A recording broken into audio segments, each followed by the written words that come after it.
Hi guys, I'm Raju, the SAP trainer for you. So in this series of videos, we are learning of complete SAP scenarios, out of which in this video we learn how we can face the interview with the different questions. So how the client will ask the interview based on those profile. Because see, most of companies what happen here, once we done the course and we need to attend the interviews for this good job. So the has per different scenarios based on the client requirement, because we can't say that the client will ask the same questions. So it depends on, totally depends on the client requirement, and it's also depend on those project also. Suppose I got a different project on SAP. So we are doing the interview question on SAP HANA. Suppose I got a requirement that one client got the openings with a different migration projects. It means that he has a different client. Suppose Asian Paints. Asian Paints given the contract to Capgemini. Capgemini want to take some profile for a migration projects. So what Asian Paints were looking for exactly? Asian Paints has the SQL database from last 20 years and they want to migrate the data into HANA system. For that, he want to use the BODS as well as SLT with a combination of SAP HANA system. So he need the guy who are perfect with the modeling concept, perfect with the BODS, with the integration of SAP HANA, and has a good knowledge on the SLT part. So out of which we'll discuss on this how we can do those migration things. If we ask you if how the SLT will behave, so what is the SLT concept and how it's gonna behave. So when you talk about SLT, has with simply word called SAP landscape transformation.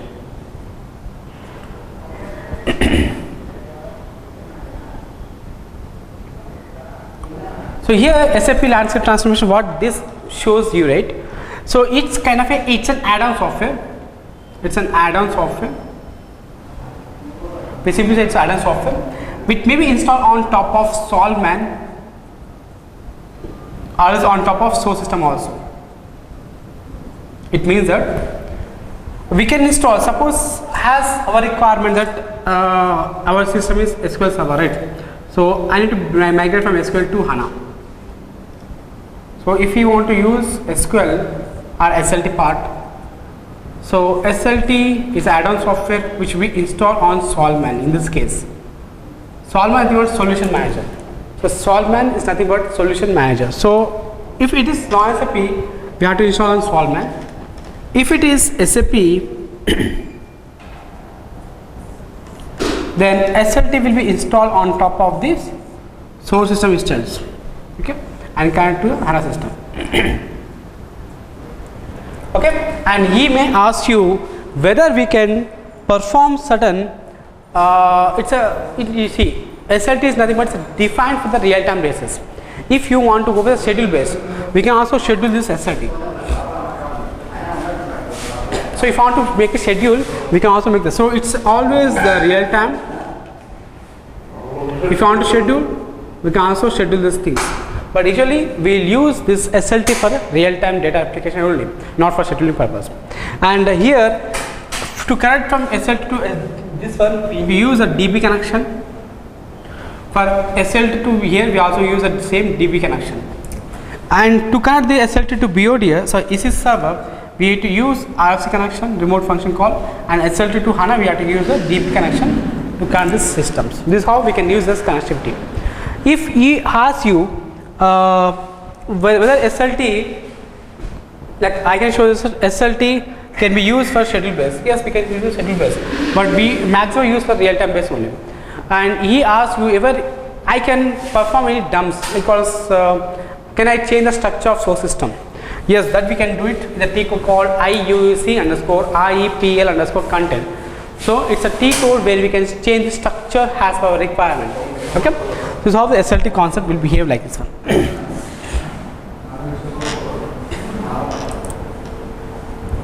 Then let's talk about the one more concept called DXC, direct extractor connector.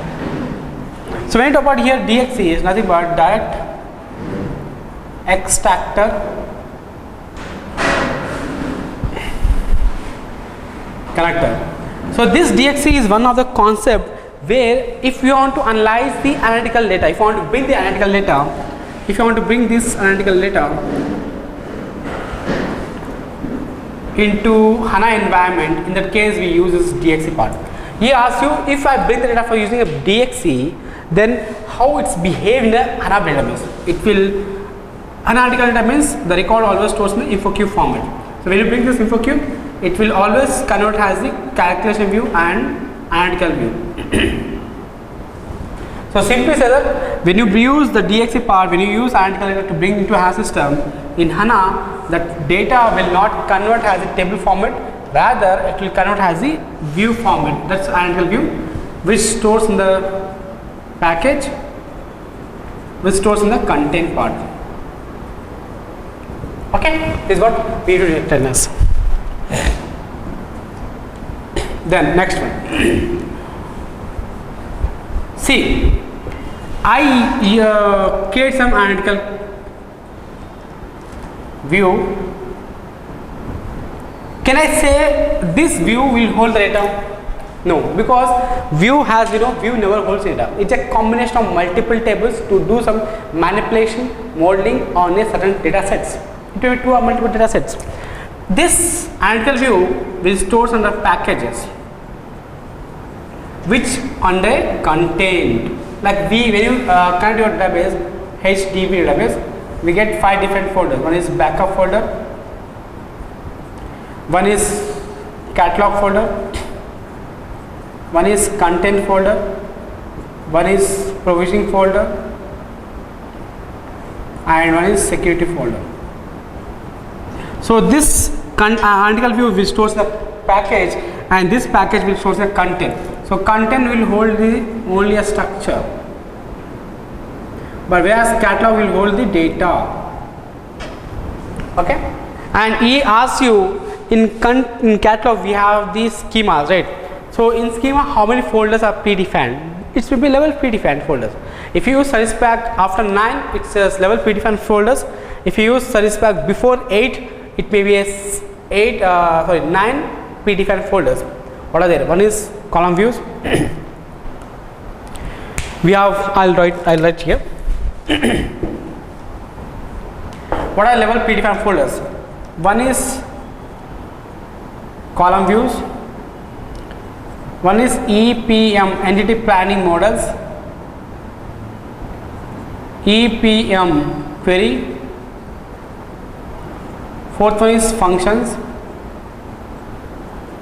index, we have procedures, we do have sequence, synonym, we have trigger, we do have tables, and we do have views. So these are all level predefined folders will be generated on each and every schema on the stuff. And he may ask you what a predefined schema. Suppose we have around 4 predefined schemas, like we have sys underscore BIC, sys underscore BI, sys underscore repo, and sys underscore task, sys underscore system are called as some predefined schemas. As per your requirement, we may get all those structures here.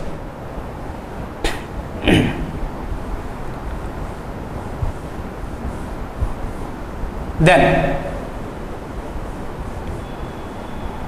how I can do the migrations using a DMO. DMO is the data migration tools. We have different tools as we discussed earlier, SLT, DXC, or BODS. So these are the 3 different migration tools here. Now let us focus on some topics about the modeling concept.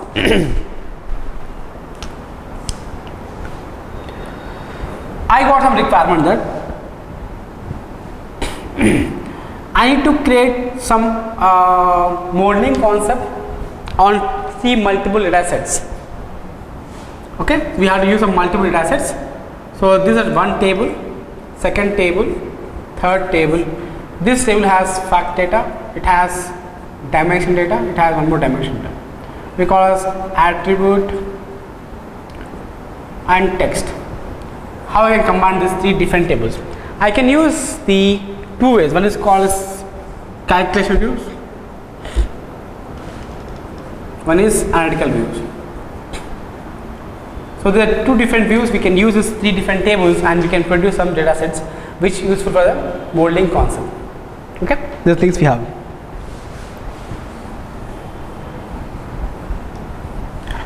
And he may ask you how I can perform some currency conversions. So if you want to do any currency conversions, how it's possible? See here, whenever you, if you have any idea on the HANA modeling while creating this analytical view, so we get the option called create new runtime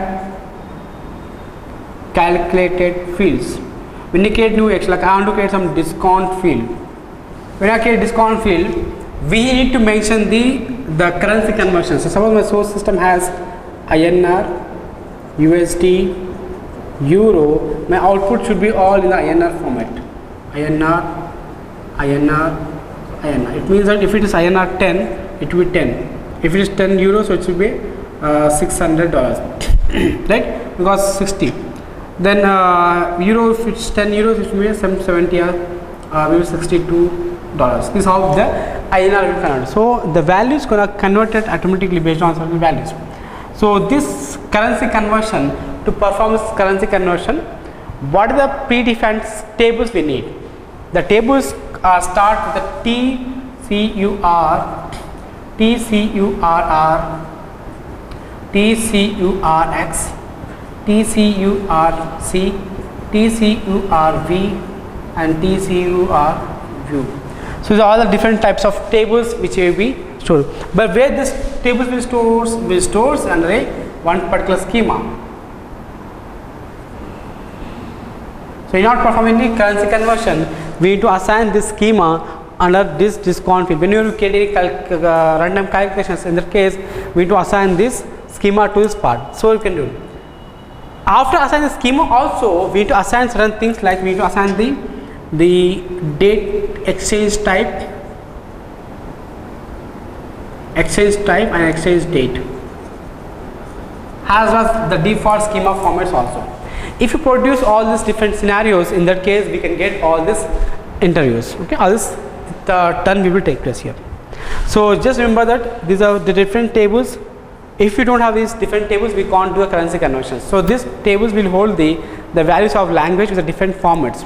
Okay.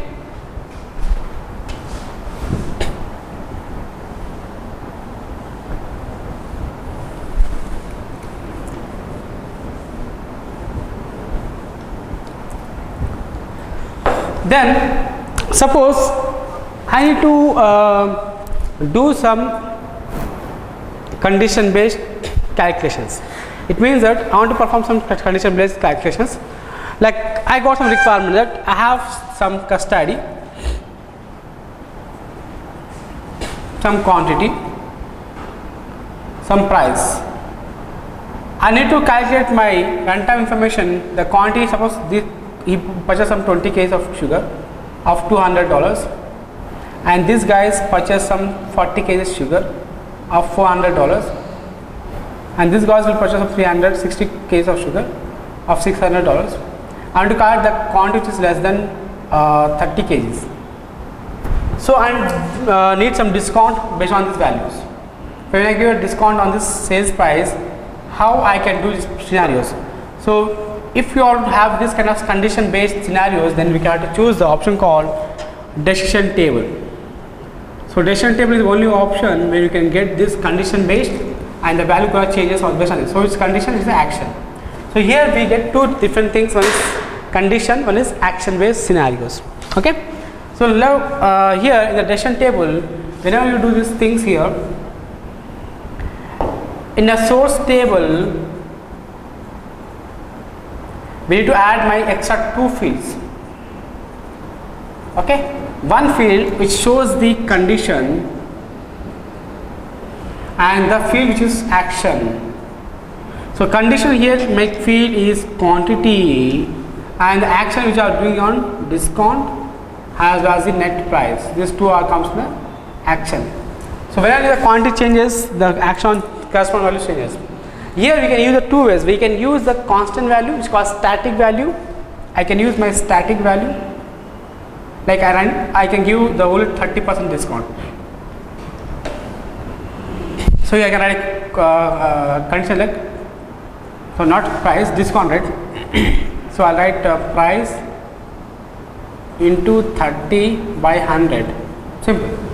It's a constant value, it's called static. But if you need to give the runtime, in that case, we need to create some parameters.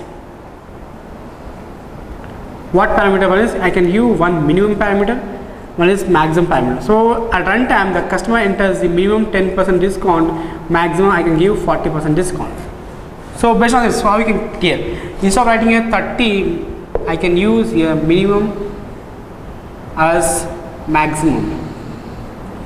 So as per the requirement, we can choose minimum or maximum. So it depends on the client requirement. You can give 10% discount or 40% discount or any discount on the field. So in that case, we have to choose the decision table to perform those activities of scenarios.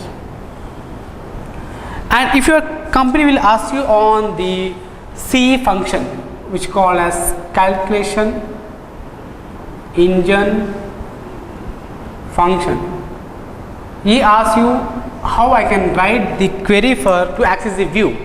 Suppose I want to access the analytical view. I use directly a var output equal to. So as I am getting the analytical view, first we have to define that's called view. If it is analytical view, I have to use OLAP, as I can write it right here. C underscore OLAP underscore join. Then I need to write this C here. I can write my schema name, which is sys underscore BIC dot, then package name right here,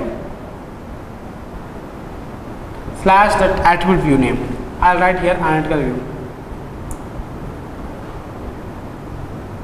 Then comma, then choose your fields. I need cust ID to display output panel, age, phone number, address, some price.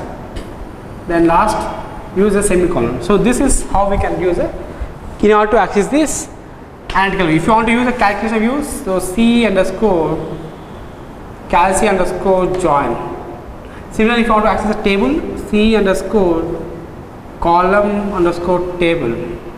If you want to use the for union operator, union, in this case we have to use a C underscore union all. If you want to join, C underscore joins. So this is how we can define. If I want to define this table structure, how I can define this table structure here? Like I want to call the table, I'll put the table under one particular object, variable, a runtime variable. For that, I'll use A is a variable. I'll use C underscore column underscore table, and I'll write a schema name here. Then dot the table name, column, and use the field names.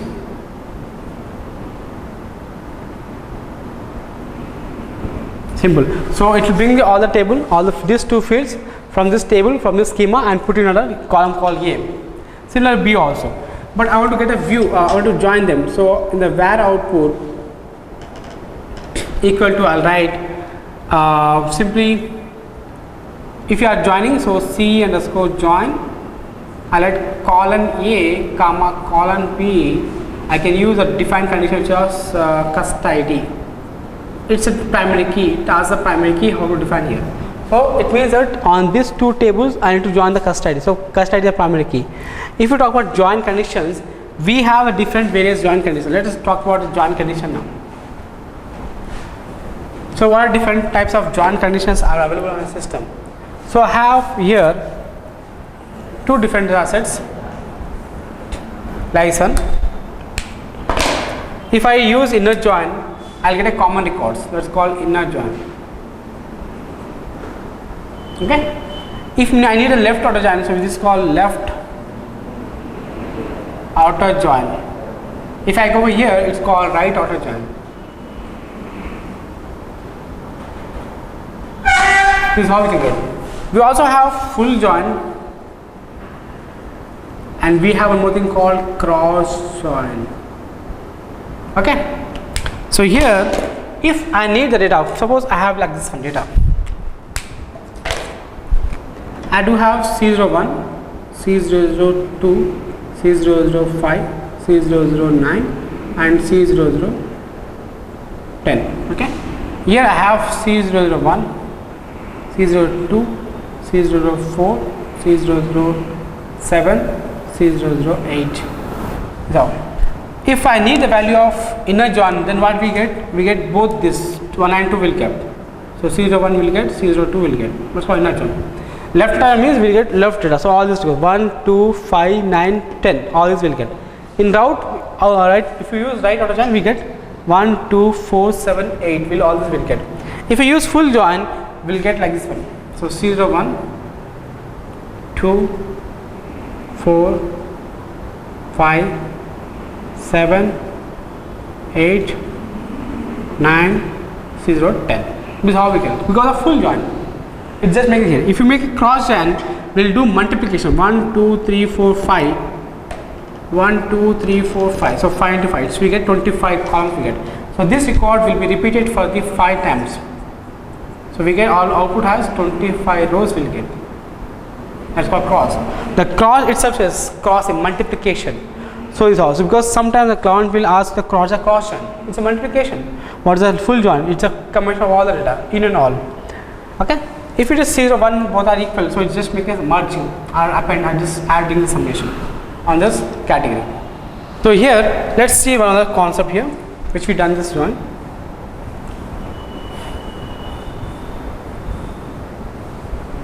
Now, if you want to check on the scenarios of which is topic called complex SQL queries.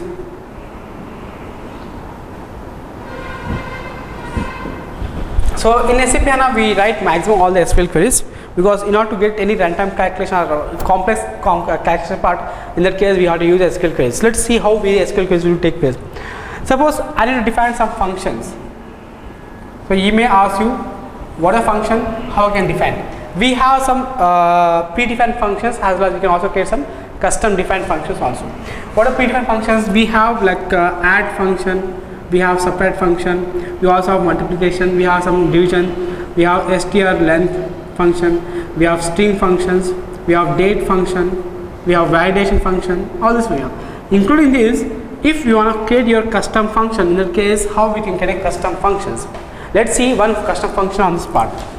Suppose I got requirement, I need to create some function which if I enter the value of discount of 10%, it has to give my return the value of actual price value, then discount value, then bill price value, the net price value. It means if a price is 100 here, the discount is 10, so the bill price is 90 of 10%. If the price is 300, the bill price is 30, discount is 30, so it's 270 is the bill price. This is how the value going to retrieve. For this, how we can define it, I can develop the function using a SQL queries. So let's try this query. So what is the exact discount here? The price into the 10 by 100 is my discount field. What is bill price? Actual price minus, I can't write directly discount because I tried a code, because discount is all the runtime field.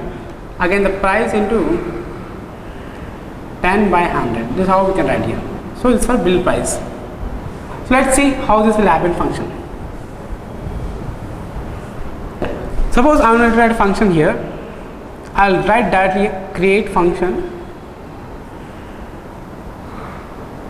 I'll write a function in the schema, because we are storing the schema and function name. I write fun, and I'll take a is a variable of type integer because temporary variable. I can also take decimal also. While doing calculation we may get decimal. So let me take a as a decimal.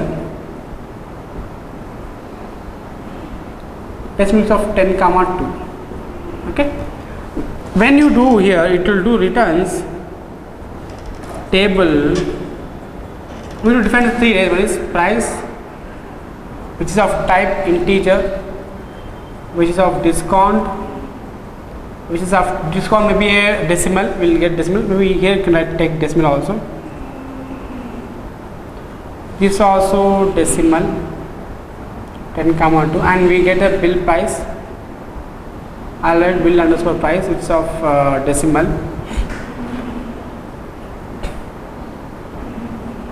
10 comma 2. Okay, once it's done, you can write here has, you can write language SQL script has. Now write the actual query.